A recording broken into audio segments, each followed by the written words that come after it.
Honestly, for me, all his films, of course, எனக்கு master class மாதிரி தான் இருக்கும் பார்க்குறதுக்கு. ஓகே. ஆல்சோ அப்பாவோட படம் பார்த்தா இது ஒரு ப்ரைடோட தான் பார்ப்போம். லைக் ஒன் பர்ட்டிகுலர் சீன்னு சொல்ல முடியாது. So many things even in his earlier films ஜென்டில்மேன்ல அவங்க அந்த ஜெயில் சீன் பண்ணுறது ஐ மீன் எனக்கு இப்போ ஞாபகம் இருக்குது.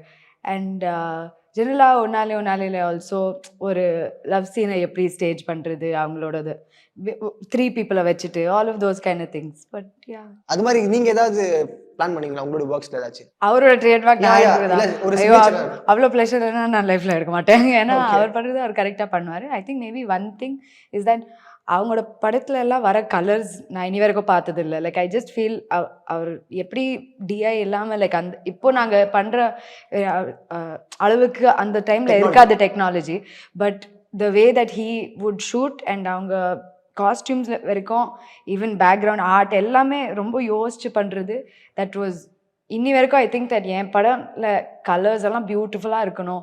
அண்ட் ஒரு ஆல்மோஸ்ட் நீங்கள் சொல்கிற மாதிரி ஒரு இங்கிலீஷ் ஃபீல் வந்துடணும். இட் ஷுட் ஃபீல் லைக் ஒரு இன்டர்நேஷ்னல் குவாலிட்டியில் கம்பீட் பண்ணுற லெவலில் இருக்கணும்னு எனக்கு ஒரு கோல். தட்ஸ் டெஃபினெட்லி அ கோல். ஏன்னா என் அம்மா also is a costume designer. So எனக்கு நான் போடுற துணிலேயே அவங்க இது பண்ணுவாங்க லைக் யூனோ ஒரு கலர் சென்ஸ் இருக்கக்கூடாதான்னு. Okay. So I think that is very important to me. மற்றதெல்லாம் பர்சனலாகவே இன்னும் கொஞ்சம் இம்ப்ரூவ் பண்ணிகிட்டே போகணும்.